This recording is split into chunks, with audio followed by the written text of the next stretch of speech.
నిర్గమాకాండము 15వ అధ్యాయం.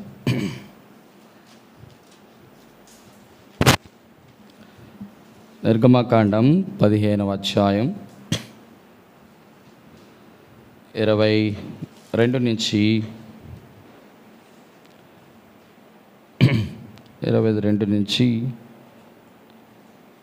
25 వచనాలు మనం చదువుకుంటాం. ఎక్సోడస్ chapter 15 verse 22 to 25 మార్చి చదువుకుంటాం. నేను ఒక వచనం చదువుతాను, మీరు ఒక వచనం చదవండి. మోషే ఎర్ర సముద్రము నుండి జనులను సాగజేయగా వారు షూరు అరణ్యములోనికి వెళ్ళి దానిలో 3 దినములు నడిచిరి. అచ్చట వారికి నీళ్లు దొరకలేదు. అంతలో వారు మారాకు చేరిరి. మారా నీళ్లు చేదైనవి కనుక వారు ఆ నీళ్లు త్రాగలేకపోయారు. అందువలన దానికి మారా అని పేరు కలిగెను. 24 ప్రజలు మేము ఏమి త్రాగుదామని మోషే మీద సనుగగా అతడు యెహోవాకు మొర్రపెట్టెను. అంతటి యెహోవా అతనికి ఒక చెట్టు చూపెను. అది ఆ నేలలో వేసిన తర్వాత నీళ్ళు నిర్ణయించి అక్కడ వారిని పరీక్షించి మీ దేవుడైన యెహోవా వాక్కు శ్రద్ధగా విని ఆయన దృష్టికి న్యాయమైనది చేసి ఆయన ఆజ్ఞలకు విధేయులై ఆయన కట్టలన్నిటినీ అనుసరించి నడిచినట్లా నేను ఐగుప్తులో కలుగు చేసిన రోగములు ఏది మీకు రానియను, నేను స్వస్థపరిచి యెహోవాను నేను అనేను. ప్రార్థన చేసుకుందాం. పరిశుద్ధమైన తండ్రి, నీ పరిశుద్ధ నామానికి స్తోత్రాలు. ఇచ్చిన శ్రేష్టమైన వర్తమానాన్ని బట్టి మీకు వందనాలు. ఆయన ఈ భాగంలో నుంచి మీరు మాట్లాడండి. కావలసిన మాటలు ప్రభా మేము నాయన తెలుసుకొని ఎరిగి గ్రహించి ఆలోచన చేసి ప్రభా మమ్మల్ని మేము సరి చేసుకుంటూ నాయన ప్రభా మేము ఏం చేయాలో, మేము ఎలా సిద్ధపడాలో రేపటి కొరకు మమ్మల్ని నాయన పురుకొలిపి ప్రోత్సహించి ప్రేరేపించమని, మీ వాక్కుతో మమ్మల్ని నింపి బలపరచమని, స్థిరపరచమని యేసునామమును అడిగి వేడుకొంచున్నాను తండ్రి, ఆమెన్. ఇజ్రాయేలు జీవితంలో 3 శ్రేష్టమైన అనుభవాలు ఉన్నాయి. బాగా గమనించండి. ఇజ్రాయేలు 3 శ్రేష్టమైన అనుభవాలు. ఐగుప్తు దేశము నుంచి వారు బయటికి వచ్చిన తర్వాత వాడు 3 శ్రేష్టమైన అనుభవాలు గుండా వెళ్ళారు. మొదటి అనుభవం సముద్రపు అనుభవం. మొదటి అనుభవము సముద్రపు అనుభవం, అది ఎర్ర సముద్రపు అనుభవం. రెండవ అనుభవం వారు అరణ్య అనుభవం. రెండవ అనుభవం అరణ్య అనుభవం. మూడవ అనుభవం పర్వతం లేక కొండ, సినాయి కొండ అనుభవం. 3 experiences that has been in the lives of Israelite, those who have been delivered or redeemed by the blood of the lamb. ఆ మాట మనం ఇప్పుడు కూడా జ్ఞాపకం చేసుకోవాలి. ఇజ్రాయేల్ జీవితంలో 3 శ్రేష్టమైన అనుభవాలు. మొదటి అనుభవం సముద్రపు అనుభవం. రెండవ అనుభవం అరణ్య యాత్ర అనుభవం. మూడవది పర్వత అనుభవం, సినాయి. ఈరోజు ఈ 3 అనుభవాలు కూడా దేవుడు ప్రతి విశ్వాసిని తీసుకువెళ్ళాలని ఆయన ఆశ, ఆయన అభిష్టం, ఆయన కోరిక. బాగా గమనించండి. ఈ 3 అనుభవాలు లేకుండా ఎవరు కూడా కనాను అనేటువంటి స్వాస్థ్యమైనటువంటి దేశాన్ని స్వతంత్రించుకోలేరు. అనగా కనాను అనగా పరలోక రాజ్యం, లేకపోతే పరలోక స్వాస్థ్యం అని మనము అనుభవించలేమంటే తప్పు కాదేమో. గమనించండి. సముద్రపు అనుభవం వారికి ఏం జ్ఞాపకం చేసింది? అరణ్యపు అనుభవం వారిని ఏ విధంగా మార్చింది? పర్వతపు అనుభవం వారిని ఏ స్థితిలోనికి తీసుకువచ్చింది అనేది మనం గమనిస్తే ఒక్కసారి నిర్గమకాండం 14 అధ్యాయంలోకి వస్తే ఈ 14, 15 అధ్యాయాలలో ఒక 3 విషయాలు మీకు జ్ఞాపకం చేస్తాను. 14వ అధ్యాయం 10వ వచనం చదివి పెట్టండి. ఫరో సమీపిస్తుండగా ఇశ్రాయేలీయులు కన్నులెత్తి ఐగుప్తులను తమ వెనుకట వచ్చుట చూచి మిక్కిలి భయపడి యెహోవాకు మొర్రపెట్టిరి. సముద్రపు అనుభవంలో మొట్టమొదట వారికి తారసపడింది ఎవరు అనంటే, చూడండి, బ్రతికి ఉన్నటువంటి ఫరోలు, అనగా బ్రతికి ఉన్నటువంటి ఐగుప్తీయులు మొదటిది. రెండో చూడండి, అదే 14వ అధ్యాయము 30వ వచనం. అదే దినమున యెహోవా ఐగుప్తీయుల చేతిలో నుండి ఇశ్రాయేలును రక్షించెను. ఇశ్రాయేలులు చచ్చిన ఐగుప్తీయులను సముద్ర తీరమున చూచిరి. 2 విషయాలు చూచారు. మొదటిది ఎక్కడ చూశారు? వారు వెనుక తట్టు వచ్చుట చూచి బ్రతికున్న ఐగుప్తీయులను చూశారు. 30వ వచనం వచ్చే టైంకి చచ్చిన ఐగుప్తీయులను చూచారు. ఇది సముద్రపు అనుభవం. ఎవరి జీవితంలో? ఇశ్రాయేలు జీవితంలో. ఇశ్రాయేలు జీవితంలో అనగా వారు సున్నతి పొందిన ఇశ్రాయేలులు. మనము కూడా భౌతికమైన సున్నతి కాదు కానీ ఆత్మ సంబంధమైన సున్నతి పొందిన ఇశ్రాయేలుగా పోల్చబడిన మనము కూడా ప్రతి ఒక్కరు కూడా కనానులో ప్రవేశించడానికి ఈ అనుభవం ప్రతి ఒక్కరి జీవితంలో తారసపడుతుంది. ఐగుప్తి అంటే అర్థం ఏంటి? ఐగుప్తు ఆశలన్నీయు విడచి రంగుగా యేసుని వెంబాడించి. అంటే ఐగుప్తు అంటే లోకం కాదు. ఐగుప్తులు మీరు గమనిస్తారో లేదో, ఐగుప్తు దేశాన్ని విడిచిపెట్టారు కానీ ఐగుప్తు ఆశలు ఎప్పుడు కూడా ఇజ్రాయెల్ని విడిచిపెట్టలేకపోయారు. మనం అందరం కూడా ఐగుప్తుని విడిచిపెట్టడం చాలా ఈజీ, కానీ ఐగుప్తులు ఉన్న ఆశలను మాత్రం విడిచిపెట్టడం చాలా కష్టం. మీరు ఐగుప్తును విడిచిపెట్టినప్పుడు వారి గొర్రెపిల్ల రక్తంలో కడగబడ్డారు. మనం ప్రభువైన యేసుక్రీస్తు రక్తంలో కడగబడినప్పటికీ కూడా ఐగుప్తును విడిచిపెట్టాం, కానీ ఐగుప్తు ఆశలను విడిచిపెట్టలేదు. అయితే ఈ ఐగుప్తు ఆశలను విడిచిపెట్టాలనుకున్నటువంటి ఇశ్రాయేలుకు మొట్టమొదటిగా తారసపడింది ఏంటంటే సముద్రం. సముద్రం ఏం జ్ఞాపకం చేస్తుంది? వారు ఏమనుభవం? 1 కొరింథీయులు రాసిన పత్రిక 10వ అధ్యాయం. 1 కొరింథీయులు రాసినటువంటి పత్రిక 10వ అధ్యాయం చూడండి, ఆ మాటను మీకు జ్ఞాపకం చేస్తాను. 1వ వచనం. సహోదరులారా, ఈ సంగతి మీకు తెలియకుండా నాకు ఇష్టం లేదు. అదేదనగా మన పితరులందరూ మేఘము క్రింద నుండిరి, వారందరూ సముద్రములో నడిచిపోయిరి.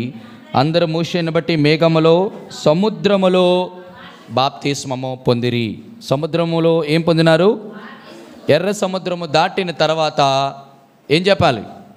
ఏం పొందారు? బాప్తిస్మం పొందారు. ఎవరైతే బాప్తిస్మం పొందారో, బాప్తిస్మం పొందడం అంటే దాని అర్థం ఏంటి? పాతి పెట్టబడుట. ఒక వ్యక్తి పాతి పెట్టాడు సముద్రములో అంటే ఏం పోవాలా? ఐగుప్తు పోవాలా, ఐగుప్తు ఆశలు కూడా పోవాలి. మరి అదేంటో ఐగుప్తు ఆశలు పోయినాయి ఏంటి? పోయేలేవో 15వ అధ్యాయం దగ్గరికి వస్తాం. బాగా గమనించండి. ఇక్కడ మొదటి 14వ అధ్యాయంలో ఇజ్రాయెల్ అపాయం చూశారు, అపాయమును చూశారు. 15వ అధ్యాయం 1వ వచనంలో, అప్పుడు మోషేయు ఇజ్రాయేలు యెహోవాను గూర్చి ఈ కీర్తన పాడిరి, యెహోవాను గూర్చి గానము చేశారు. అపాయము నుంచి బయటపడ్డ వీళ్ళు ఆనందంలోనికి వచ్చారు. ఎవరైనా మీలో సంతోషముగా ఉండని ఎడల వాడు కీర్తనలు పాడవలెను. చూడండి, అపాయము నుంచి దేవుడు దేనిలో తీసుకొచ్చాడు? ఆనందములోనికి తీసుకొచ్చాడు. Where there is a danger there is a delight. సంతోషం కూడా ఉంటుంది. అయితే ఈ ఆనందం ఎంతవరకు ఉందో 1వ అధ్యాయం 15వ అధ్యాయంలోని మోషే గారు పెద్ద కీర్తన పాడాడు. ఆయనతో పాటు ఇజ్రాయేల్ అందరూ పాడారు. ఓ ఎంత సంతోషమో. ఈ 15వ అధ్యాయం తర్వాత 20వ అధ్యాయంకి 20వ వచనంకి వచ్చేటప్పటికి ఎవరు పాడారు? మరియు అహరోను సహోదరియు ప్రవక్తనగు మిరియాము తంబురుని చెతబట్టుకొని స్త్రీలందరూ తంబురుతోను నాట్యముతోను ఆమె వెంబడెలగా మిరియాము వారితో కలిసి పల్లవి ఎత్తి ఏమని పాడింది? మోషే పాడింది ఏంది? యెహోవాను గురించి గానము చేసేదను. ఇక్కడేం పాడారు? యెహోవాను గురించి గానము. వారిద్దరు మనసులు, వారిద్దరు పాట, వారిద్దరు ఆలోచన, వారిద్దరి యొక్క భావం, వారిద్దరి యొక్క తాత్పర్యం అంతా కూడా ఏంటి? ఒక్కటే. ఏం జ్ఞాపకం చేసింది? ఐక్యత, సమాధానం. ఎంత అద్భుతం చూడండి. ఎంత అద్భుతం అంటే అంత చక్కటి అద్భుతమైన మాటలు. సో ఇక్కడ నుంచి 15వ అధ్యాయము 21వ వచనం వరకు చక్కగా పాటలు పాడారు, అపాయం నుంచి తప్పించబడ్డారు, ఆనందంలోకి వచ్చారు. ఆనందంలోకి వచ్చిన తర్వాత ఎంత సమయం లేదు, అదే అధ్యాయంలో 22వ వచనంలో ఏమైంది? ఎర్ర సముద్రము నుండి జనులు సాగజేయగా ఇప్పుడు రెండవ అనుభవంలోనికి అరణ్యములోనికి వచ్చారు. చూడండి, ప్రతి మనిషి జీవితంలో బాప్తిస్మం తర్వాత దేవుడు ఏం చేస్తాడు? అరణ్య యాత్రలో ఇస్తాడు. విచిత్రం ఏంటంటే బాప్తిస్మం తీసుకున్న మనం అందరం కూడా కొత్త లోకంలోకి వెళ్ళాం. కొత్త లోకంలోకి వచ్చామో మనం ఎవరైనా?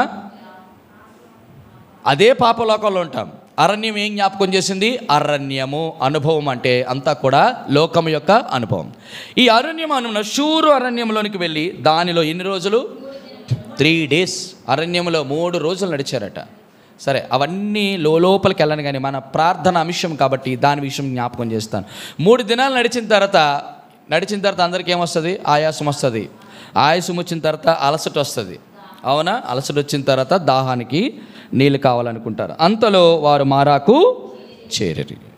3 దినం నడిచిన తర్వాత అచ్చట వారికి నీళ్లు దొరకలేదు. అంతలో వారు మారాకు చేరిన తర్వాత ఏమైంది? మారా నీళ్ళు చేదైనవి గనుక వారు 3 నీళ్లు త్రాగలేకపోయారు. అందువలన దానికి మారా అని పేరు కలిగాను. ప్రజలు మేమేమి త్రాగుదుమని మోషే మీద సనుగగా. ప్రతి ఒక్కరి జీవితంలో కూడా సముద్రపు అనుభవం తర్వాత అరణ్య యాత్రలకు వచ్చిన వెంటనే వారు మొట్టమొదట చేసింది ఏంటంటే, అయ్యా మాకు దాహం వేస్తుంది. ఎక్కడున్నాయి ఈ నీళ్లు? అరణ్యములో ఉన్నాయి. ఏ ప్రాంతంలో ఉన్నాయి? మారా దగ్గర ఉన్నాయి. ఏ నీళ్ళు ఇవి? చేదైన నీళ్ళు. నీళ్ళు ఏం జ్ఞాపకం చేస్తాయి? ప్రతి మనిషికి నీళ్ళు ఒకటే. నేను ఉదాహరణకు అంటాను, 3 రోజులు మీ అందరికీ కూడా చక్కటి చికెన్ మటన్ బిర్యానీ మాత్రం ఇచ్చి నీళ్ళు నేను ఇవ్వలేదు అనుకో, ఏం చేస్తారు?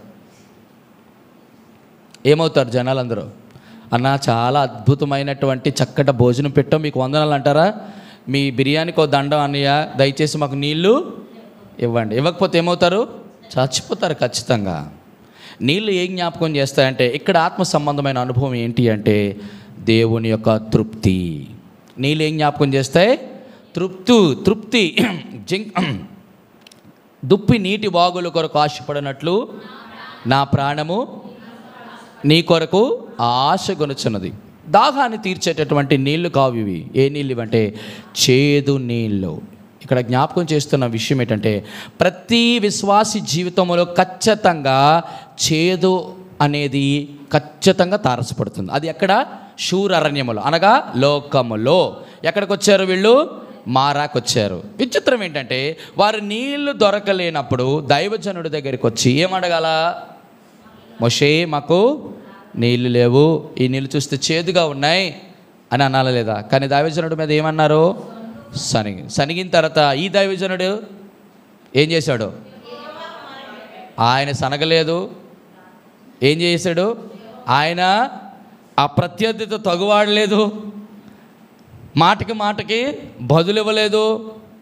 నాకు ఈ వచనం చదివినప్పుడు పరిశుద్ధాత్మ దేవుడు నాకు జ్ఞాపకం చేసినటువంటి మాట, ఎవరైనా నీ మీద సదిగినప్పుడు, ఎవరైనా నీ గురించి ఏమైనా అయినప్పుడు, విశ్వాసులే కానివ్వండి, లోకస్తులే కానివ్వండి, ఎవరైనా ఒక సేవకుడిగా, పరిచారకుడిగా, దేవుని యొక్క ప్రతినిధిగా చేయాల్సిన మొట్టమొదటి పని ఏంటంటే చెప్పండి? ప్రార్థన చేయాలి. నాకు చాలా బాధ అనిపించింది ఆ మాట చదివినప్పుడు. ప్రభువా, నేను ఈ విషయంలో తప్పిపోయాను ప్రభువా. దేవుడు ఇదే వర్తమానాన్ని జ్ఞాపకం చేస్తూ వచ్చాడు. ఎందుకు నేను ప్రార్థన చేయలేకపోయాను? విచిత్రం ఏంటో తెలుసా?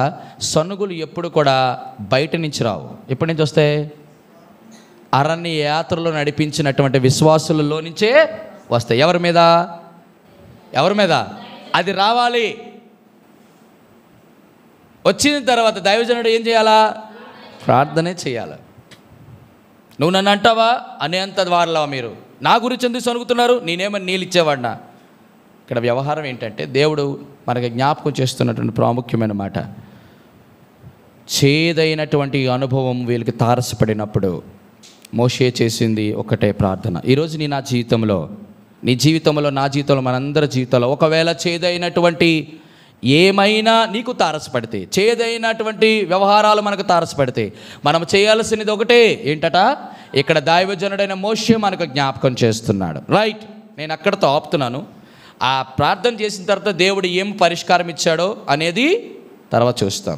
ఇప్పుడు గమనించండి, ఇంతకీ చేదైనటువంటి అనుభవం, చేదైనటువంటి వ్యవహారం కనీసం 3 జ్ఞాపకం చేస్తుంది. నేను ఇలా చెప్తాను, త్వరగా మనకు సమయం లేదు కాబట్టి. చేదు బైబిల్ గ్రంథంలో 3టికి పోల్చబడింది. మొదటిది చేదై ఎప్పుడు కూడా అది పాపానికి సాదృశ్యం. ఏంటట? చేదు ఎప్పుడు కూడా పాపము. ఎలాగో నేను చెప్తాను. రెండవది, చేదు ఎప్పుడు కూడా శ్రమలకు సూచన. 2. 3, చేదు దేనికి సూచన అంటే అనుభవాలకి లేక జ్ఞాపకాలకి సూచన. ఏంటట? మొదటిది చేదైనటువంటి పాపం, చేదైన శ్రమలు, చేదైన అనుభవాలు లేక జ్ఞాపకాలు. ఈ 3 వచనాలు మీకు చూపిస్తాను, దాని తర్వాత మనం వర్తమానంలోకి వెళ్దాం. మొదట చూడండి, హెబ్రీయులకు రాసిన పత్రిక 12:15. చేదు పాపాన్ని ఎలా జ్ఞాపకం చేస్తుందో త్వరగా. హీబ్రూస్ 12:15. మీలో ఎవడైనను దేవుని కృప పొందకుండా తప్పిపోవునని చేదైన వేరు ఏదైనా, చూడండి, చేదైన వేరు ఏదైనా మొలుచుట కలవరపరుచుట వలన అనేకులు, అంటే అర్థమేంటి? చేదైన వేరు వల్ల ఏమవుతారు మనుషులు అంటే అపవిత్రత, అంటే అర్థమేంటి? పాపం. కాబట్టి చేదు మనిషిని ఏం చేస్తుంది? పాపములోనికి తీసుకువెళ్తుంది. అది చేదైనటువంటి పాపం మొదటిది. రెండోది ఏం చెప్పాను? చేదైన శ్రమలు. విలాపవాక్యములు 2వ అధ్యాయం. విలాపవాక్యములు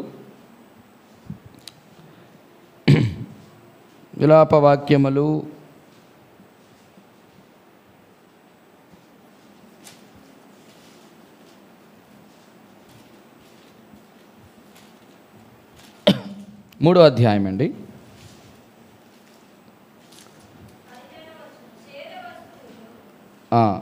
విలాపవాక్యములను చెప్పండి. ఎంత చదవనండి.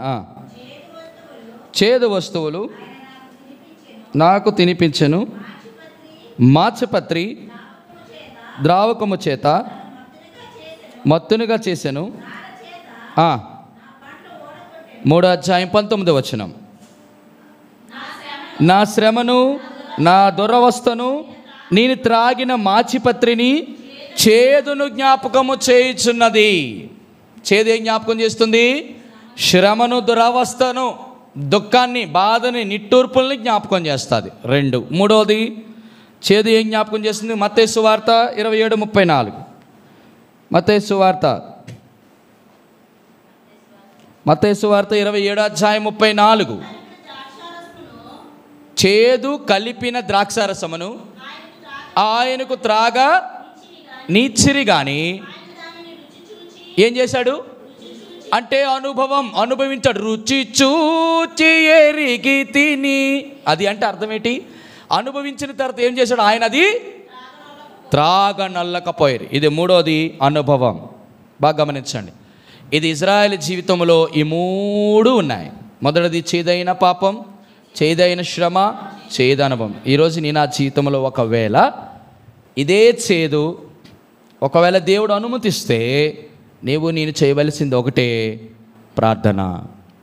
ప్రార్థన చేయకపోతే మనము ఈ చేదైనటువంటి వ్యవహారాన్ని మనం తీసుకోలేము. అయితే ఒక ప్రార్థన ఒక్కటి చేస్తే సరిపోతుందా అంటే అక్కడ ఆ సిచ్యువేషన్లో ప్రార్థన చేస్తేనే దొరికింది. కానీ ఇక్కడ ఏం జరుగుతుందో ఒక 5 విషయాలు మీకు జ్ఞాపకం చేస్తాను. చేదు అనేటువంటి అనుభవాన్ని మనము 5 అనుభవాలు విశ్వాసుల్లో కనబడుతుంది. చూడండి, మొట్టమొదటిది హెబ్రీయులకు రాసిన పత్రిక 12:15 చదువుతారా?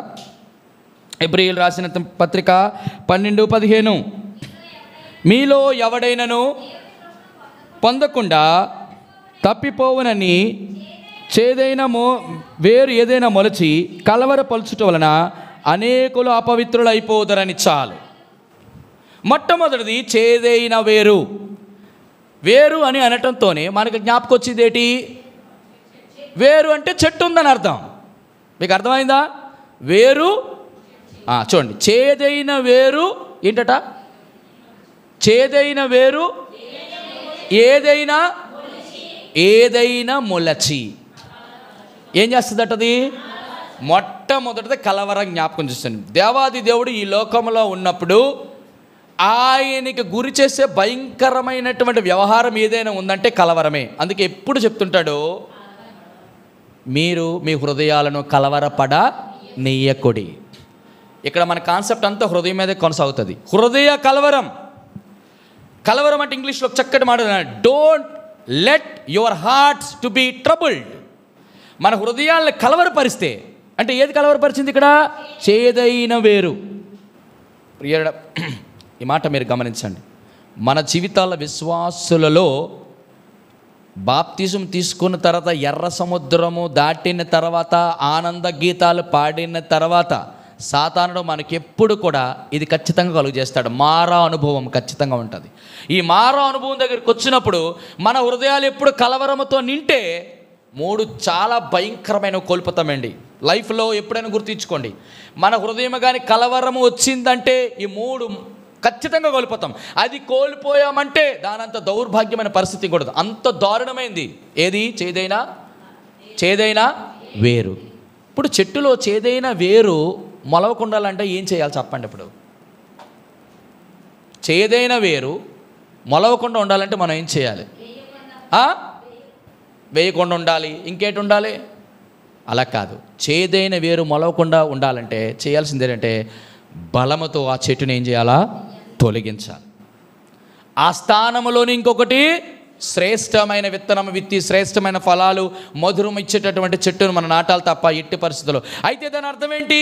ఈ చెట్టు, ఈ వేరైనటువంటి చేదైనటువంటి ఈ వేళ్ళు, ఈ యొక్క వేళ్ళు బట్టి ఒక విశ్వాసి 3 కోల్పోయిన విషయాలు మీకు జ్ఞాపకం చేస్తాను. చూడండి, హెబ్రీయులకు రాసిన పత్రిక 12వ అధ్యాయం 14వ వచనం. అందరితో సమాధానమును పరిశుద్ధతను కలిగి ఉండుటకు ప్రయత్నించుడి, పరిశుద్ధత లేకుండా ఎవడును. మొట్టమొదటి హృదయం కలవర పడితే, చేదైన వేరు. అమ్మా గమనించండి, చేదైన వేరు ఏది? చేదైన వేరు ఏం జ్ఞాపకం చేశాను? పాపమును జ్ఞాపకం చేస్తున్నాను. ఆ పాపము కానీ హృదయం అనేటువంటి ఈ నేలలో నాటబడితే, ఆ పాపము కానీ ఉంటే మొట్టమొదటి పరిశుద్ధతను కోల్పోతాం. క్షమించండి, మొట్టమొదటి సమాధానమును కోల్పోతాం. ఏంటట? మొదటిది ఏంటి? సమాధానం. You will lose your peace. రెండవది అంటాడు, మీలో కృప పొందకుండా తప్పిపోవడం. మీరు కృపను నుండి తప్పిపోతారు, జాగ్రత్త. దేవునికి కృపను కూడా పొందకుండా తప్పిపోయేటట్టుగా చేసేది ఏంటంటే ఈ చేదైన వేరే. Number 1 is peace, number 2 is provision, God's provision. దేవునికి కృపను పోతాం. కృపను పోగొట్టుకుంటే దానంత దౌర్భాగ్యం ఇంకోటి ఉండదు.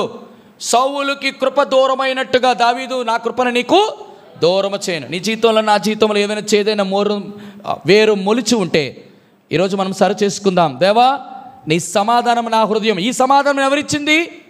దేవుడిచ్చింది. అది ఆత్మలో పరిశుద్ధాత్మ దేవుడు ఆ సమాధానం నీ హృదయంలో కుమ్మరించినప్పుడు మన హృదయంలో సమాధానం కోల్పోవడానికి కారణం ఏంటో తెలుసా? చేదైన వేరు. మన జీవితంలో పాపం ఏమైనా ఆ కలవరముగానే ఉండే మొదటి సమాధానం కోల్పోతాం. రెండోది ఏం కోల్పోతాం అంటే దేవుని కృపను కోల్పోతాం. మూడోది ఏమంటాడు చూడండి, అక్కడ కృపను పొందకుండా చేదైన వేరు ఏదైనా మొలుచుట వలన అనేకులు అపవిత్రతలు అయిపోతారు. అంటేగా పరిశుద్ధతను కోల్పోతాం. They will lose the purity, peace, provision and purity. మొత్తం 3 కోల్పోతాం. నీ జీవితంలో, నా జీవితంలో ప్రభు ఇస్తున్నటువంటి ఒక శ్రేష్టమైనటువంటి మాట. వారు అరణ్యంలోనికి వచ్చినప్పుడు మారాని చేరారు. ఆ నీళ్ళు చేదుగా ఉన్నాయి. ఇవి తృప్తినివ్వవు. నీ జీవితంలో, నా జీవితంలో చేదైన వేరు త్రాగకపోతే, ఆ నీళ్లు త్రాగటకు అనువుగా లేకపోతే నీ జీవితంలో తృప్తి లేదు. తృప్తి లేకపోతే కారణం ఏంటి తెలుసా? సమాధానం కోల్పోయావేమో, పరిశుద్ధతను కోల్పోయావేమో, దేవుని యొక్క కృపను కోల్పోయాము. చాలా జాగ్రత్తగా మనం ఆలోచించాలి ప్రియమైన వాళ్ళు. ప్రభా, ఈరోజు సంఘ ప్రార్థనలో నేను ఎర్ర సముద్రపు అనుభవాన్ని దాటి వచ్చాను, అరణ్యపు అనుభవంలోకి వచ్చాను. నా జీవితంలో ప్రభా ఈ చేదైన వేరు మొలవకుండా నన్ను జ్ఞాపకం చేసుకో ప్రభా. అయితే దీన్ని బట్టి ఏం చేయాలి? ఆ వేరుని నువ్వే తీయగలగాలి. ఎలా తీస్తావు? ఒకే ఒకటి, బలమును ఉపయోగించి. చూడండి, వేరుని తీయాలంటే సాధారణంగా ఎలా పడితే చెట్టు అలా రాదు. ఏం ఉపయోగించాలా? బలం ఉపయోగించాలి. ఏ బలం ఇది? చేదైన వేరుని తొలగించడానికి ఏ బలం ఇది? ఒకే ఒక బలం. అదేంటంటే అయితే వాక్యపు శక్తి, లేక ప్రార్థన శక్తి, లేకపోతే చెప్పండి పరిశుద్ధాత్మ శక్తి. ఈ ఆత్మశక్తి చేత తప్పించి నువ్వు నేను తెలుసుకున్నాం. ఈరోజు నీ జీవితంలో అటువంటిది నీ సమాధానం కోల్పోయినావా? ఇతరులతో పరిశుద్ధతను కోల్పోవడానికి ఆస్కారం ఉంది. మూడవది, దేవుని యొక్క కృపను కూడా పొందకుండా మనం కోల్పోతాం. నాకు ఒకటే అనిపించింది, దేవా నువ్వు ఇచ్చిన సమాధానం, నువ్వు ఇచ్చిన పరిశుద్ధత, నువ్వు ఇచ్చిన కృప, ఈ మూడిటిని కోల్పోయేటట్టుగా చేసేటువంటి చేదైన వేరు నాలా ఉంటే ప్రభా నన్ను తీసివేయండి ప్రభా. ఇతరులతో సమాధానంగా ఉండాలి, ఇతరులతో పరిశుద్ధత కలిగి నేను జీవించాలి. నీ కృపకు నేను దాసుండయ్యా, ఆ కృప నేను ఎప్పుడు కోల్పోకూడదు అని నేను ప్రార్థన చేయదుముగాక. మొదటిది. రెండవది, చేదైన వేరు, ఆ చేదైన నీళ్లు ఏం జ్ఞాపకం చేసాయి. రెండోది, రండి ఇక్కడికి వద్దాం. ఇర్మియా గ్రంథం 4:18. ఇర్మియా 4:18. ఇర్మియా గ్రంథం 4:18.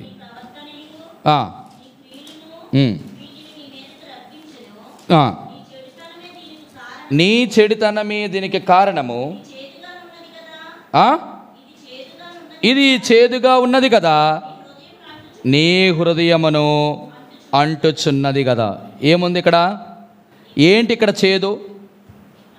నీ చెడుతనమే దీనికి కారణం, ఇది చేదుగా ఉన్నది కదా. చేదు దేనితో పోల్చడం? చేదైన వేరైతే ఇప్పుడు చేదైన చెడుతనం, అది ప్రవర్తన అనొచ్చు. ఎవరు చెడుతనం ఇది? మొదటిదేమో ఆ వేరును పెకలించడానికి బలము కావాలి చూస్తే, మరి దీనికేటి కావాలి? పైన అంటున్నాడు 14వ వచనం, యెరూషలేమా నీవు రక్షింపబడినట్లు నీ హృదయములో నుండి చెడుతనమును కడిగి వేసుకొనము. ఇక్కడ అంటున్నాడు నీ చెడుతనమే దీనికి కారణం, ఇది చేదుగా ఉంది.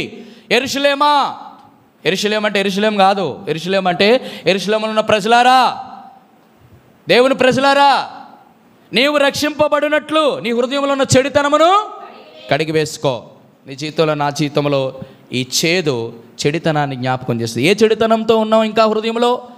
ఏ చెడు ఆలోచనలు కలిగి ఉన్నాం? ఏ చెడు తలంపులు కలిగి ఉన్నాం? ఏ చెడు ఊహలు కలిగి ఉన్నాం? ఇవి కానీ నీ హృదయంలో ఉంటే అవి చేదు. ఆ చేదైన పాపం, ఆ చేదైనటువంటి వ్యవహారాలు, ఆ చేదైన ప్రవర్తన మనలో ఉంటే ఖచ్చితంగా దేవంటాడు నువ్వు ఇమ్మీడియట్గా నువ్వు కడిగి వేసుకో. మరి యెరూషలేము ఆ చెడుతనం కడిగి వేసుకోవడానికి దేవుడు కడిగి వేసుకొనుట అంటే అర్థం ఏంటంటే, దేవుడు ఇప్పుడు అంటాడు కదా, కడిగేవి మూడే. మొదటిది యేసు ప్రభు వారి రక్తం, యేసు ప్రభు ఇచ్చినటువంటి వాక్యం, యేసు ప్రభు యొక్క ఆత్మ.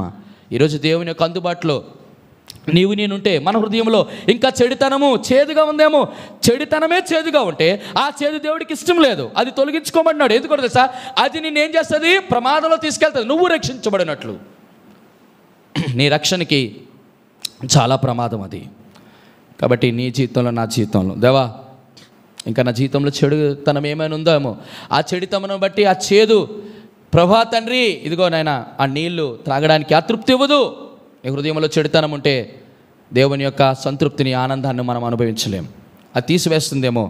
దేవుడు నీకు నెక్కిస్తున్నటువంటి ఒక చక్కటి ఆలోచన ఏంటంటే, ఇంకా మన జీవితంలో ప్రభా ఏ చెడుతనం అయితే ఉందో, చెడుతనం ఎక్కడి నుంచి పుడుతుంది? హృదయములో లోపల నుంచి వచ్చినది ఏం చేస్తుంది? మనుషుల్ని అపవిత్ర పరుస్తుంది. బయట నుంచి వచ్చేది లోపలికి వెళ్ళింది ఎవరిది కూడా అపవిత్రపరచదు. లోపల నుంచి సమస్తమైన చెడుతనం, కృత్యం ప్రతిదీ కూడా మనిషిని చెడిపేస్తుంది. చాలా జాగ్రత్తగా ఉండాలి. నేను లోతుల్లోకి వెళ్ళను, నేను పై వాటి విషయంలో నేను మాట్లాడాను. మన జీవితంలో ఇంకేమైనా చెడుతనము దాగి ఉంటే దేవుడు అంటాడు నీ చెడుతనమును నేను జ్ఞాపకం. చెడుతనం అనేది ఎక్కడ మొట్టమొదట ఆరంభమైంది? ఏది కాండగా? ఆది కాండం 6వ అధ్యాయంలో భూమి అంతా బలాత్కారం, భూమి అంతా కూడా చెడిపోయిందట. జాగ్రత్త. నీ జీవితంలో నీ కన్ను చెడిపోయినా, నీ మాటలు చెడిపోయినా, నీ ఆలోచనలు చెడిపోయినా, నీ నడత చెడిపోయినా, ప్రవర్తన చెడిపోయినా దేవుడు అంటాడు నువ్వు రక్షించబడినట్లు ఇగో కడుగు కొనము. యేసుక్రీస్తు ప్రభువు రక్తం దగ్గరికి వద్దాం, వాక్యం దగ్గరికి వద్దాం, ఆయన ఆత్మను అడుగుదాం, దేవా నన్ను కడుగయ్యా, ఇంకా హృదయంలో చెడుతనం దాగి ఉందేమో. రైట్, చాలు ఈ తలంపులు. మూడవది చూస్తాం రండి. అపోస్తల కార్యములు 8వ అధ్యాయము 23.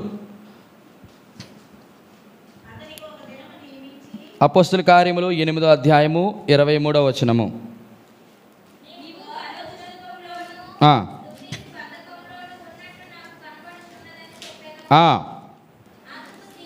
అందుకు సీమోను రాకుండా, చాలా అద్భుతం నాన్న, ఎంత చక్కగా చెప్తున్నాడో చూడండి. ఎవరితను? గారడి సీమోన్. సీమోన్ కాదు, గారడి సీమోన్. ఏం చేశాడు ఇతను? పరిశుద్ధాత్మ 17వ వచనం చదువుతారా? అప్పుడు పేతురు యోహాను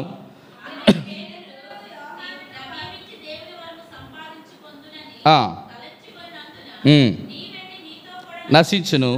నీ హృదయము దేవుని ఎదుట సరిగ్గా లేదు, ఈ కార్యమందు నీకు పాలు పంపులు లేవు. కాబట్టి ఈ చెడుతనమును మానుకొని మారు మనసు నుండి ప్రభువును వేడుకను. ఒకవేళ నీ హృదయ ఆలోచన క్షమింపబడవచ్చు నీ ఘోర దుష్టత్వములోను అని రాసి కిందన అన్నాడు. ఏమన్నాడు? చేదైన, చెప్పండి. మొదటిది చేదైన వేరు, రెండోది చేదైన చెడుతనం అనగా ప్రవర్తన, మూడోది బాగా మీరు ఆలోచించారా? ఎవరికైనా పైత్యం చేసింది అనుకో ఒకటి వస్తుంది. ఏంటి చెప్పండి? అది చెప్పండి. పైత్యం ఎవరికైనా ఉందనుకో ఏమొస్తుంది చెప్పండి? బాడీ ఏం చేస్తుంది చెప్పండి? మొట్టమొదటి ఎవరినైనా అడగండి, పైత్యం ఎవరికైనా ఉందంటే ముందు కళ్ళు తిరుగుతాయి. మమ్మీ నిలబడినాడు కళ్ళు తిరిగేస్తుంటే ఎలాగనా, మంచం మీద కూర్చున్నా ఏమవుతాయి? కళ్ళు తిరుగుతూ ఉంటాయి. అంటే అర్థం ఏంటి? నీ శరీరాన్ని పాడు చేసి నిన్ను సరిగా ఉంచకుండా, స్థిరంగా ఉంచకుండా ఏదో నిన్ను కదిలిస్తుంది. ఇది ఘోర దుష్టత్వంలో ఉన్నావన్నట. అబ్బా, మొదటిది చెడుతనం అంటే దానికి సూపర్లేటివ్ డిగ్రీ ఇది. ఏంటదా? ఘోర దుష్టత్వంలో ఉన్నావంట. అక్కడ అంటున్నాడు, అయ్యా నువ్వు చాలా ఘోర దుష్టత్వంలో ఉన్నావు, చేదైన పైత్యం నీలో ఉంది. చేదైన పైత్యం ఎందుకు అన్నాడు తెలుసా? పరిశుద్ధాత్మ అనేటువంటి ఈ అధికారాన్ని ఏమన్నాడు? ద్రవ్యం పెట్టి నేను నీకు ఇస్తాను, నువ్వు నాకు ఇచ్చానంట. అపోస్తలుడు కోపం వచ్చింది. మరి ఇంతంత కోపం రాదు. మొట్టమొదటి 3 రకాలైన శాపాలకు గురైపోయాడు. మొదటిది నీ వెండి నీతో నశించునుగాక. రెండోది చెప్పండి, నీ వెండి నీతో నశించునుగాక. రెండోది నీ హృదయము దేవుని ఎదుట. రెండోది సరైనటువంటి స్థితి లేకపోవడం పోతాది. మూడోది ఏంటో తెలుసా? దేవుని కార్యాల్లో పాలు పంపులు. జాగ్రత్త. మన జీవితంలో ఎప్పుడైనా చేదైన పైత్యం కానీ వచ్చిందా అంటే అర్థం ఏంటో తెలుసా? ఇక్కడ ఎందుకు ఈ మాట చెప్పబడుతూ వచ్చింది? ఈ సీమోనికి అంటున్నాడు, ఒకవేళ ఈ మూడిటిని మళ్ళీ నువ్వు తిరిగి సంపాదించుకోవాలంటే ప్రార్థన చేసుకో. నీ హృదయ ఆలోచన దేవుడు క్షమించు. హృదయ ఆలోచన, హృదయములో చెడుతనం అది. ఇది హృదయముక అబ్బో. చాలామంది మన హృదయ ఆలోచనలు ఏమైపోయాయో తెలుసా? దేవుని యొక్క అధికారాన్ని మన సొంత వాటినిచ్చి మనం సంపాదించుకుంటాం. ఎట్టి పరిస్థితుల్లో దేవుని అధికారం మనం సంపాదించుకోలేం. నేను ఎలా చెప్పనా? కోరాహుతో ఉన్న సంబంధాలందరూ కూడా మోషే దగ్గరికి వచ్చి, నువ్వే దైవజనుడువా? నీకే వాక్యం తెలుసా? నీకే ప్రార్థన వచ్చా? నువ్వే అర్పించాలా? నువ్వు చెప్పిన మాట మేమిని వినాలా? మేము కాదా? మేము లేవీయులం కాదా? మేము సున్నత పొందిన వారం కాదా? మేము ఎర్ర సముద్రం నుంచి బాప్తిసం పొందిన రాలేదా? మీతో పాటు మేము పాటలు పాడలేదా? మేము శూర అరణ్యంలోని చేదని నీళ్ళ అనుభవాన్ని పొందలేదా? మేము సీనాయి కొండ దగ్గరికి రాలేదా? నువ్వు ఒక్కడివేనా అనేటప్పుడు మోషే అక్కడ ఏం చేశాడు తెలుసా? వారితో వాగ్వాదములో దిగలేదు, కానీ వారందరి పాదాల దగ్గర సాష్టాంగపడ్డాడండి దైవజనుడైన మోషే. అక్కడేమో ప్రార్థన చేశాడు, ఇక్కడేమో వారికి సాష్టాంగపడ్డాడు. దైవజనుడు దేవుని చేత ఏర్పరచబడి నియమించబడినడు. ఆ దైవజనుడికి వ్యతిరేకంగా విశ్వాసులైన కోరాహు అధిపతులు, ప్రధానులు అక్కడ ఉన్నారు. వాళ్ళందరూ కూడా ఒక్క మనుషుడు. మిగతా వాళ్ళతో నేను కల్లో మాట్లాడతాను. నా సేవకుడైన మోషేతో నేను ముఖాముఖిగా. చాలామందికి చాలా ప్రయారిటీస్. అందరూ దైవజనులే, అందరూ పరిచారకులే, అందరూ వాక్యం చెప్తారు, అందరూ ప్రార్థన చేస్తారు. కానీ దేవుడు కొంతమందికి ఇచ్చిన ప్రయారిటీ తక్కువ చేసి మాట్లాడితే, తక్కువగా హీనంగా ఎంచితే దేవుడు కలుగు చేసుకుంటే చాలా ఘోరంగా ఉంటుంది. ఇక్కడ అంటాడు ప్రార్థన, ఇక్కడ ఏమన్నాడు? ప్రార్థన చేసుకో అని అపోస్తలుడు గారడి సీమోనుకు చెప్తే ఆడేం చెప్తున్నాడు? కిందన చూడండి, ఆడేమని చెప్పాడు? మీరే ఎలాంటి వాడు? ఈడు చేదిన పైత్యం కాదు ఈడిది. నీ గురించి నువ్వు ప్రార్థన చేయరా, దేవుడు కరుణిస్తాడు, కృప చూపిస్తాడు, క్షమిస్తాడంటే అది నా మీదకు రాకుండా మీరే ప్రార్థించండి. ఒక్కొక్కసారి అనిపిస్తుంది, అన్న మీరు నా కొరకు ఉపవాసం ఉండి ప్రార్థన చేయండి అన్న నా కొరకు. ఈడు మాత్రం గట్టిగా తినేసి ఊరి మీద తిరుగుతాడు. వాడి గురించి నేనేం చేయాలి? ఉపవాసం ఉండి ప్రార్థన చేయాలి. ఇది కరెక్టా? అన్న నేను ప్రార్థన చేసుకుంటున్నాను, ఉపవాసం ఉంటున్నాను, నాకు దేవుడు సమాధానం ఇవ్వట్లేదన్నా, దయచేసి మీరు ప్రార్థన చేయండి అంటే అది ఎంత బాగుంటుంది? తమ్ముడా నీ కొరకు, చెల్లి నీ కొరకు ప్రార్థన చేస్తాను. వీడేమో తింటాడట గట్టిగా, వాడేమో తిరుగుతాడు. వాడి విషయంలో మనం ప్రార్థన చేయాలి. అన్న నాకు ఏం సూచన రావట్లేదు, దేవుడు ఏం సమాధానం ఇవ్వట్లేదు, దేవుడు నాతో ఏ మాట మీతో మాట్లాడతాడు. అవును, నువ్వు బాగా తినేసి తిరిగితే దేవుడు నీతో మాట్లాడతాడు. నీ గురించి మేము ప్రార్థన చేయాలి. అది కూడా చాలా బాధ అనిపిస్తుంది ఒక్కొక్కసారి. ఈరోజు చాలామంది విశ్వాసుల జీవితాలు అలాగే ఉన్నాయి. కాబట్టి దేవుడు నీతో నాతో మాట్లాడుతున్న ప్రాముఖ్యం. దేవా, మొదటిది చేదైన వేరు నాలో ఉండకూడదు, చేడైన ప్రవర్తన నాలో ఉండకూడదు, చేదైన పైత్యము నాలో ఉండకుండా. ఏంటో తెలుసా, దీన్ని ఏమంటామంటే దేవుని నుంచి పొందుకోవలసినటువంటి ఏవి కూడా పొందకుండా మనం నష్టం. కాబట్టి ప్రభా ఆ హృదయ ఆలోచనని నాది సరిచేయి. చేదైన పైత్యం అంటే అర్థం ఏంటంటే, పైత్యం ఎక్కడ ఉంటుంది? కనబడదు ఎవరికైనా? లోపల ఉంటుంది. అదే హృదయ ఆలోచన. హృదయ ఆలోచనలు చాలా జాగ్రత్తగా ఉంచుకోవాలి. దేవజనులతో మాట్లాడినప్పుడు, దేవుని బిడ్డలతో మాట్లాడినప్పుడు, దేవుని సేవకులతో మాట్లాడినప్పుడు చాలా జాగ్రత్తగా మన జీవితాలు ఉంటే మనకి ఎంతో క్షేమాభివృద్ధి. అట్టి రీతిగా దేవుడు మన హృదయాలను ఆయుధపరచునుగాక. మూడోది, 4 చూస్తామా? చూడండి, నేను త్వరగా వెళ్తాను. యాకోబు 3:14. యాకోబు 3:14. యాకోబు 3:14.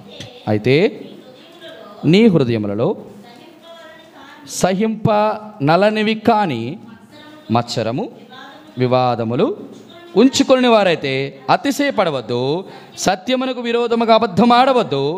ఈ జ్ఞానము పైనుండి వచ్చినది కాక భూ సంబంధమైన ప్రకృతి సంబంధం దయ్యముల జ్ఞానము వంటిది. అక్కడ అంటున్నాడు చూడండి, మీ హృదయంలో సహింప నలవి కాని అని రాసి 5 వేసి కిందనేమన్నాడు అంటే అర్థం ఏంటి? ఇక్కడ హృదయానికి సంబంధించిందే. చూడండి, హృదయములో అనేటువంటి నేలలో చేదైన వేరుంటే, హృదయం యొక్క ప్రవర్తన సరిగ్గా లేకపోతే, హృదయం యొక్క చెప్పండి ఆలోచన సరిగ్గా లేకపోతే, మూడోది అంటున్నాడు ఇక్కడ హృదయములో ఏమున్నాయి చూడండి, మీ హృదయములో సహింపకలనివి కానీ మత్సరం, వివాదం. ఇది చాలా చాలా ప్రాముఖ్యం. కొరింథీ సంఘములో ఇవే ఉన్నాయి. మొట్టమొదటి అధ్యాయం 1వ వచనంలో చూడండి, 1 కొరింథీయులు రాసినటువంటి పత్రిక, 1 కొరింథీయులు రాసినటువంటి పత్రిక 1వ అధ్యాయము చూడండి ఎంత చక్కగా ఈ మాట చెప్పబడుతూ వచ్చిందో. 10వ వచనం చదువుతారా? సహోదరులారా, మీరందరూ ఏకభావముతో మాట్లాడవలనను, మీలో కక్షలు లేక ఏక మనసుతోను ఏక తాత్పర్యంతో మీరు సన్నద్ధులై ఉండవలనే మన ప్రభువైన యేసుక్రీస్తు పేరట మిమ్మల్ని వేడుకొచ్చున్నాను. నా సహోదరులారా, మీరు కలహములు కలవని మిమ్మల్ని గూర్చి క్లోయే ఇంటి వారి వలన నాకు తెలియవచ్చును. మీలో ఒకడు నిన్ను పౌలు వాడును, నేను అపోలో వాడును, మరి ఒకడు కేఫా వాడును, ఇంకొకడు క్రీస్తు వాడును చెప్పుకొనుచున్నారని నా తాత క్రీస్తు విభజింపబడి ఉన్నాడా? పౌలు మీ కొరకు సిలువ వేయబడ్డా? పౌలు నామమున మీరు బాప్తిసం పొందుతారా?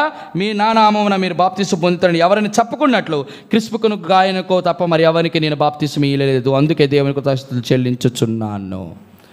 గొప్ప మాటలు ఏంటంటే, 1 కొరింథీయులు రాసినటువంటి పత్రిక రాయడానికి కారణము క్లోయే. ఆ సంఘములో క్లోయే అనేటువంటి ఈ స్త్రీ అపోస్తలుడైన పౌలు ఎఫెసులో ఉన్నప్పుడు రాసిన పత్రికలో ఆయన రాస్తున్నాడు, అయ్యో కొరింథీయులారా, యేసుక్రీస్తు ప్రభు చేత సువార్త ద్వారా మీరు రక్షణ పొందుకున్నారు. ఇక్కడ ఏముంది సంఘములో? మొట్టమొదటిగా విభజనలు ఉన్నాయి, రెండోది వివాదాలు ఉన్నాయి, మూడోది వ్యతిరేకతలు ఉన్నాయి. నీ జీవితంలో వ్యతిరేకతలు, వివాదాలు కానీ లేక విభజనలు ఉంటే దేవుడు అంటున్నాడు సహించడు. దేవాది దేవుడు నీతో నాతో ఇవన్నీ దేని కారణం? హృదయంలో మత్సరం, వివాదాలు ఉన్నాయి. మన జీవితంలో ఎట్టి పరిస్థితుల్లో కూడా ఒక క్లోయేకు ఉన్నటువంటి భారం, ఇది సంఘం చెడిపోకూడదు, సంఘం పాడైపోకూడదు. ఎందుకంటే తెలుసా, కొరింథీయుల్లో గొప్ప పెద్దలు ఉన్నారు, ప్రధానులు ఉన్నారు, మంచి వాక్య పరిచయం చేసిన వాళ్ళు ఉన్నారు. అటువంటి వారి మధ్య ప్రతి ఒక్కరు కూడా నేను పౌలు వాడినండి, నేను అపోలో వాడినండి, అటువంటి వ్యవహారం. మనమందరము క్రీస్తు వారము, క్రీస్తు మనవాడు.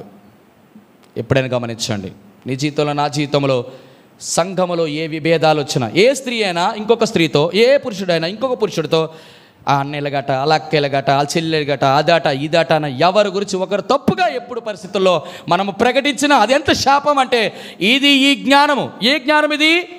ఇదే జ్ఞానము భూ సంబంధమైన జ్ఞానం. ఏ జ్ఞానం ఇది? ప్రకృతి సంబంధమైన జ్ఞానం. చివరికి దాన్ని ఏమంటాడంటే దెయ్యముల జ్ఞానం కలిగినారు. దేవుని ఇంటిలో దేవుని జ్ఞానం పనిచేయవలసింది దెయ్యముల జ్ఞానం పనిచేస్తుంది. మన జీవితంలో ఎట్టి పరిస్థితుల్లో కూడా వివాదాలకి చోటు ఇవ్వడానికి లేదు.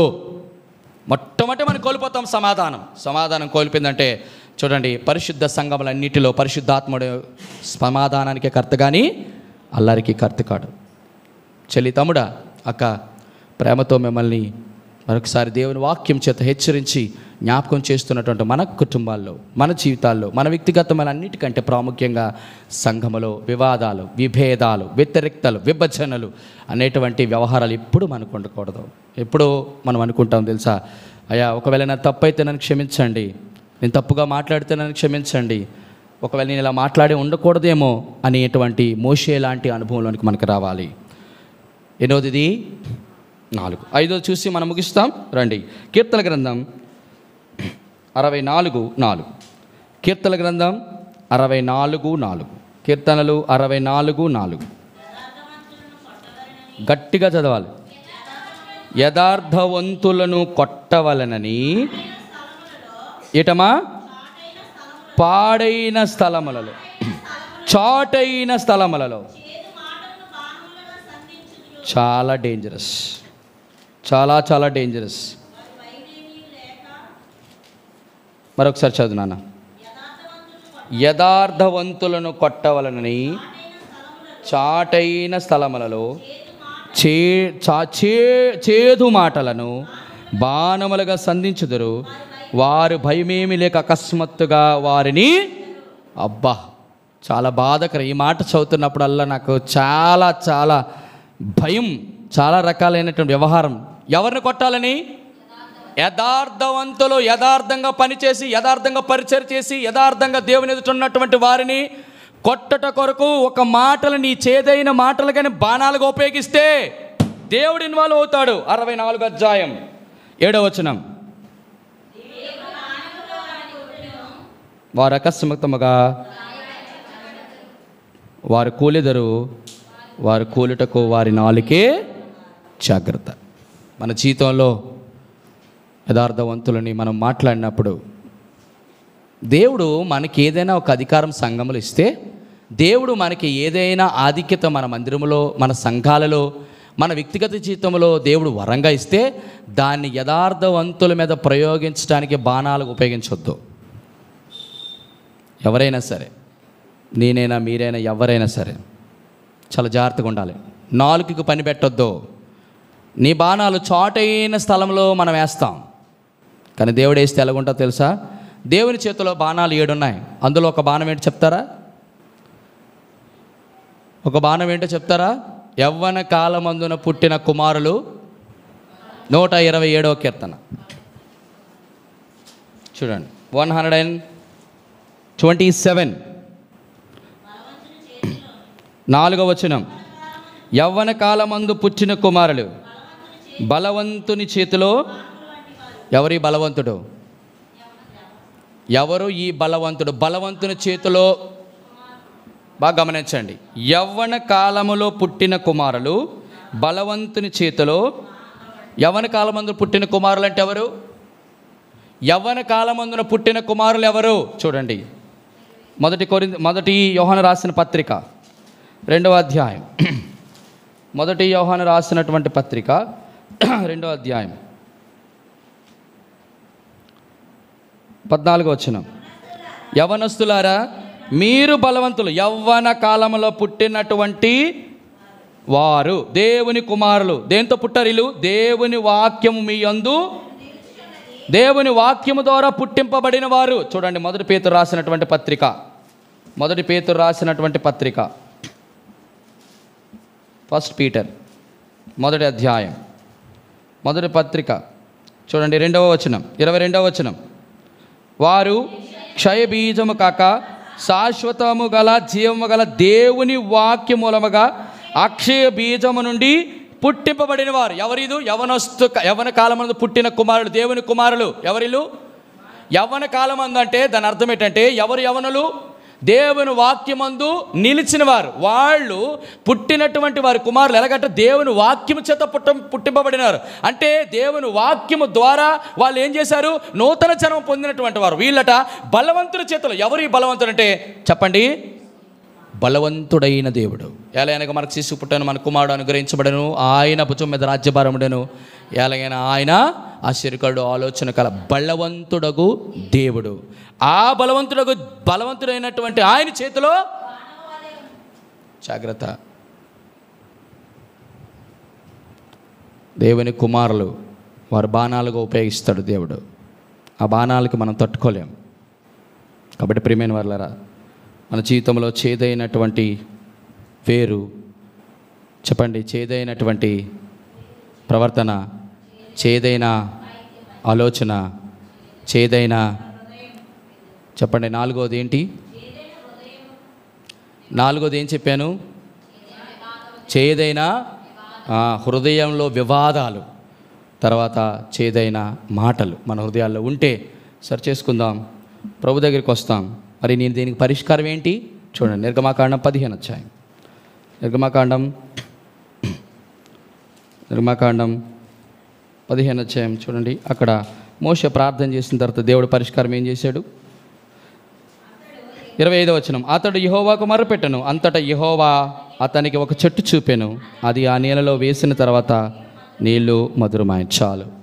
ఆ చెట్టు మనందరికీ తెలుసు. ఎవరు ఆ చెట్టు? ఆ చెట్టు కొమ్మ ఎవరు అంటే కీర్తన గ్రంథం 80 అధ్యాయం. కీర్తన గ్రంథం